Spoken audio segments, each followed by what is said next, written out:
बिस्मिल्लाहिर्रहमानिर्रहीम। सीटीसी आपने स्टैंड सुना होगा, cost to company and salary. इसका डिफरेंस क्या है? अगर हम सैलरी मेंटेन करते हैं तो अक्सर सीटीसी अमाउंट चेंज होता है, बेसिक सैलरी चेंज होती है, फिर जो पेबल सैलरी, जो टेक होम सैलरी होती है वो अलग होती है। तो उसका क्या कैलकुलेशन का कॉन्सेप्ट है और किस तरह कंपनीज उसकी कैलकुलेशन करती है और उसका मकसद क्या है उसकी कैलकुलेशन का, वो सब आज की इस वीडियो में मैं एक्सप्लेन करूंगा। तो जो फर्स्ट देख रहे हैं चैनल को सब्सक्राइब, वीडियो को लाइक कर दें और माइक्रोसॉफ्ट एक्सेल को ओपन करेंगे।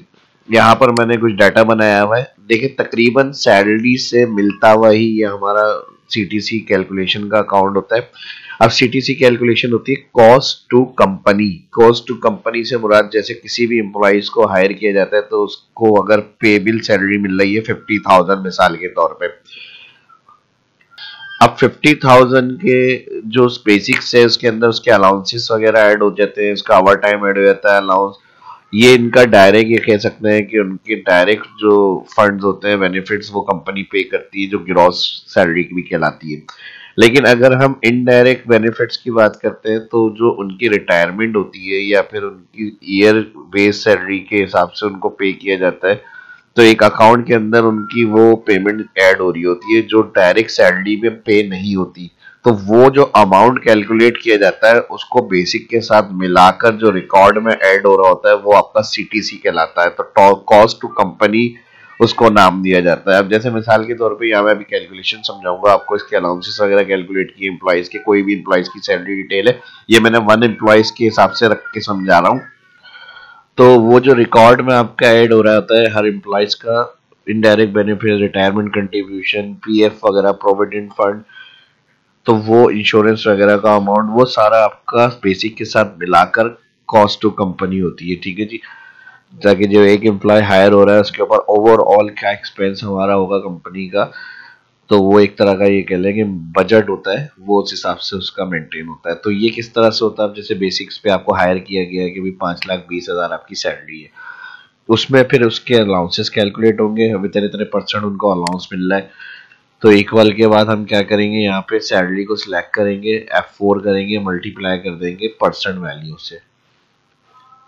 अब 5,20,000 आपको मेन सिर्फ यहाँ पे अपनी सैलरी इंटर करनी होगी, बाद में किसी भी एम्प्लॉयज की, तो ये कैलकुलेटर ऑटोमेटिक काम करेगा कॉस्ट टू सीटीसी कैलकुलेट करने का। ठीक है जी, तो अब यहाँ पर हमने सैलरी इंटर करी हुई ऑलरेडी, इसकी कैलकुलेशन जो जो कंपनी बेनिफिट दे रही है, अलाउंसेस, वो हमने ऐड करे हुए।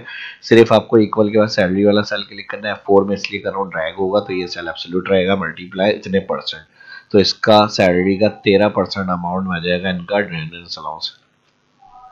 68,000 इनको ये अलाउंस मिलेगा, house rent allowance, medical allowance. अब हमने ये सेल एब्सोल्यूट किया हुआ है और मल्टीप्लाई 13 से किया है, तो जब हम नीचे ट्रैक करेंगे तो C2 से C3 20% वैल्यू कैलकुलेट होकर आ जाएगी। इस सैलरी का 20% मिलेगा इनको, 1,02,000। इसी तरह मेडिकल अलाउंस 4%, फिर ये सेल आ गया होगा, यहाँ पे देखिए डबल के लिए ये सेल एब्सोल्यूट हुआ हुआ है, यहाँ से रेंज हमारी नीचे आ रही है स्टेप बाय स्टेप, C4। अब मेडिकल अलाउंस इनको मिल गया 20,000। इसी तरह एंड तक जितने बेनिफिट्स अलाउंसेस कंपनी पे कर रही है सैलरी के हिसाब से, वो सारे इधर कैलकुलेट हो गए। परसेंटेज जो लिखी है मैंने कंपनी के रूल के हिसाब से, ये भी आप कंपनी डिफाइन करी थी, ये इतने परसेंट आप लिखेंगे जो जो चीजें यहाँ पर आपको पे हो रही है। ग्रॉस सैलरी में बेसिक और अलाउंस, ये बेसिक प्लस ए, मैंने बी प्लस ए लिखा है, बेसिक प्लस अलाउंस के साथ जो सैलरी बनेगी वो आपकी ग्रॉस होगी। इधर हम सम लगाएंगे, इसको ऑल वैल्यू को सिलेक्ट करेंगे, ब्रैकेट की क्लोज, एंटर। तो ये हमारी ग्रॉस बेसिक प्लस अलाउंस बन गई। अब इसके बाद जो बोनस कैलकुलेशन वगैरह होगी, यहाँ पे सेल्स इंसेंटिव हो गया, इंश्योरेंस ये कंपनी दे रही है आपको, इनडायरेक्ट बेनिफिट्स होते हैं इंश्योरेंस, फूड कूपन्स वगैरह, रिटायरमेंट कंट्रीब्यूशन जो है, प्रोविडेंट फंड 12% ऑफ बेसिक का निकलेगा, यहाँ पे डिटेक्शन होगी, प्रोफेशनल टैक्स फिक्स है और इनकम टैक्स उसका 3% है। ठीक है जी, अब bonus calculation same basic cell click करेंगे और इसको भी मैं F4 कर रहा हूँ, यहाँ पे, यहाँ सेल देख लें, इधर यहाँ कलर की वजह से सही तरह नहीं नजर आ रहा, तो यहाँ बेसिक को हमने सिलेक्ट करा अगेन और मल्टीप्लाई कर दिया 2%, ये जो आपका डायरेक्ट बेनिफिट है बोनस, इसको एंटर करेंगे और फिर इसको भी ड्रैग करेंगे, तो यहाँ पर प्रोविडेंट फंड 12% बेसिक का अमाउंट आ जाएगा 62,400। ठीक है जी, और यहाँ पे इसको हमने ये दोनों एक ही कैटेगरी है, या ब्लैंक रखा हुआ है इसको। उसके बाद प्रोफेशनल टैक्स डायरेक्ट हमने फिक्स किया हुआ है 2500 की, अगर कोई परसेंटेज वैल्यू कैलकुलेट होगी वो भी आप इसमें ऐड करेंगे। उसके बाद यहाँ पर इसको भी इसी तरह कैलकुलेट करना है। बेसिक्स C1 हमारा सेल है बेसिक्स का, तो मैं यहाँ पे C1 टाइप कर देता हूँ और इसको मल्टीप्लाई कर देंगे हम 3% टैक्स, तो 14,500। ठीक है जी। अब यहाँ पर जो हम टोटल करेंगे इक्वल सम, ये हमारे टोटल CTC में काउंट हो जाएगा। इसको हम bonus, sales incentive, insurance, food company, provident fund, professional tax और इनकम टैक्स, ये सब क्लिक होगा यहाँ पे। अच्छा, टोटल CTC कैलकुलेशन से पहले ये जो हमारे बेनिफिट्स वगैरह है, बोनस, इंश्योरेंस वगैरह, इसको हम देख लेते हैं। ड्रेनेंस अलाउंस और बेसिक्स, तो इसको हमने प्लस नहीं करा, यहाँ पर हमने अलाउंसेस को प्लस किया है, इसके साथ हम प्लस करेंगे बेसिक्स। ठीक है जी। तो बेसिक्स प्लस अलाउंस था यहाँ पे ग्रॉस में, तो जितने भी अलाउंस होते हैं ओवर टाइम होता है जो कैलकुलेशन है, उसके साथ बेसिक प्लस होकर जो आएगी वो ग्रॉस है आपकी, ये आपकी ग्रॉस बनी। ठीक है जी, सैलरी। अब इसके बाद जो होगा वो आपको यहाँ पर टोटल ये जो हमारे अकाउंट्स आ रहे हैं इसको हम प्लस करेंगे। ठीक है जी। Bonus, incentive, insurance, food, provident fund, professional tax, ये हमारा टोटल CTC हो गया। इसके साथ प्लस हो जाएगा ग्रॉस वाली सेल वैल्यू। ठीक है जी। प्लस हमने पहले इस रेंज को किया जो हमारा ये वाला सेक्शन था, फिर प्लस हमने कर दिया जो बेसिक और अलाउंसेस हमने प्लस किए। तो टोटल जो हमारी CTC होगी एम्प्लॉय बेसिक सैलरी के हिसाब से, ऑटोमेटिक ये कैलकुलेटर आपको टोटल CTC कॉस्ट बता देगा एम्प्लॉयज की। तो यहाँ पर 8 लाख तकरीबन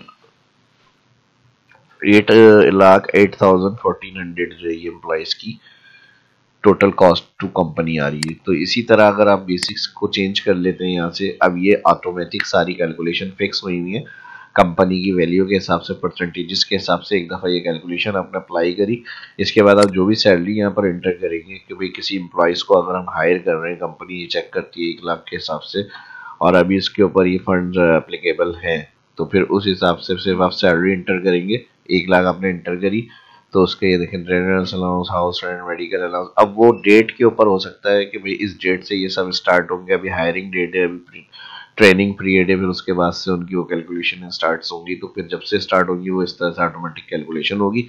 ये बेसिक ग्रोस बन गई इनकी। ठीक है जी, सैलरी के हिसाब से। फिर उसके बाद इनकी जो डिटेक्शन वगैरह हुई वो टोटल, तो इनकी सैलरी कॉस्ट पड़ेगी तकरीबन 1,71,519।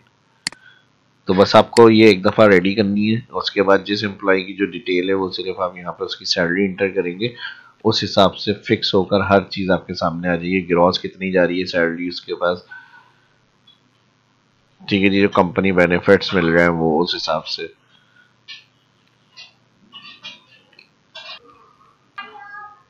अब इसमें एक और मजीद काम ये हो सकता है कि हर एम्प्लॉयज़ को सारे अलाउंसेस नहीं पे करने हैं, तो हम चाह रहे हैं चेक बॉक्स कंट्रोल हो, जिसपे चेक लगे वही अलाउंस कैलकुलेट हो, अनचेक करे तो वो अलाउंस कैलकुलेट नहीं हो।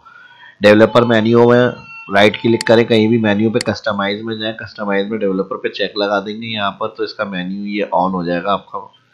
मेन्यू बार में डेवलपर में आ जाए, इंसर्ट में जाए, यहाँ पे चेक बॉक्स मिल जाएगा। चेक बॉक्स में जाकर आप यहाँ पर इसको ड्रॉ करें और इसके साथ इसका टैग्स जो आ रहा है वो मैं डिलीट कर रहा हूँ। अब चेक बॉक्स के इसके साथ किस तरह काम करवाएंगे हम, चेक लगेगा इसका लिंक करने के लिए फॉर्मेट कंट्रोल होता है। पहले हम क्या करेंगे, इन सबको सेल से क्लिक करेंगे नीचे ड्रैग, और इस पे राइट क्लिक करेंगे, फॉर्मेट कंट्रोल ऑप्शन आएगा, इसका लिंक हम करेंगे इसी सेल से। अब इसमें थोड़ा सा हमें टाइम कंज्यूम लगाना पड़ेगा क्योंकि ये एक क्लिक होगा।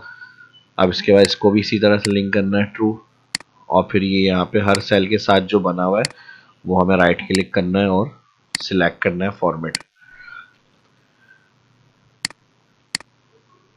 मैं इन कैटेगरीज का आपको बता रहा हूँ, फिर जो इनका ये वाला होगा आप उसमें अगर रखना चाह रहे हैं तो वो आप बना सकते हैं इन वाली कैटेगरीज में।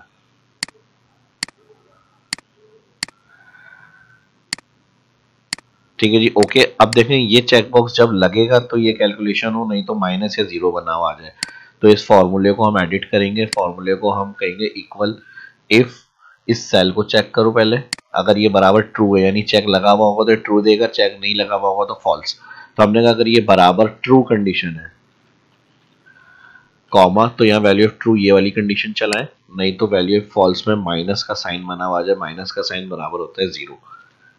अब ये देखें चेक लगा हुआ है तो ये कंडीशन कैलकुलेट हो रही है टोटल में, अनचेक ट्रू होगी तो कैलकुलेट होगी, यहाँ लिखा हुआ अमाउंट आएगा, टोटल भी हो जाएगा उसका।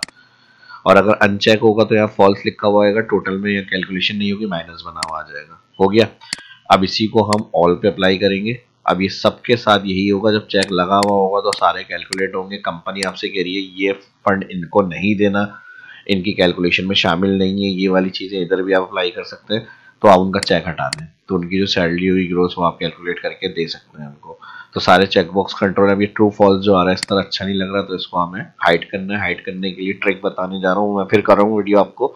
जिस तरह सीखने को चीज़ें मिलती हैं उस पर ज़्यादा से ज़्यादा आप लाइक करें। यहाँ से टैक्स को हाइड करने के लिए कस्टम जर्नल ऑप्शन में 3 दफ़ा सेमी कॉलन अप्लाई कर दें, ओके कर दें। अब यहाँ कोई वैल्यू लिखी हुई नहीं आ रही, ये हमें पता है नहीं लिखी हुई आ रही, लेकिन वो सेल में लिखी हुई होती है। ठीक है जी। जब आप क्लिक करेंगे फॉल्स कंडीशन ट्रू कंडीशन होगी, तो ये वैसे ट्रू ही रखना है आपको। जब कैलकुलेशन होगी यही चीज़ें कंट्रोल करने के लिए आप यहाँ भी बना सकते हैं। तो जिस एम्प्लॉय को जो चीज़ मिलेगी, जो कैलकुलेशन है उसके चेक लगे हुए होंगे, और अगर आपसे कहा जा रहा है कि इनको ये चीज़ें नहीं देनी, तो आप उनका चेक हटा के उनकी कैलकुलेशन कर सकते हैं। तो टाइम ज़ाया नहीं करते, इस वीडियो को इतने रखते हैं। Like share and subscribe. मिलते हैं नेक्स्ट वीडियो में। अल्लाह हाफिज़।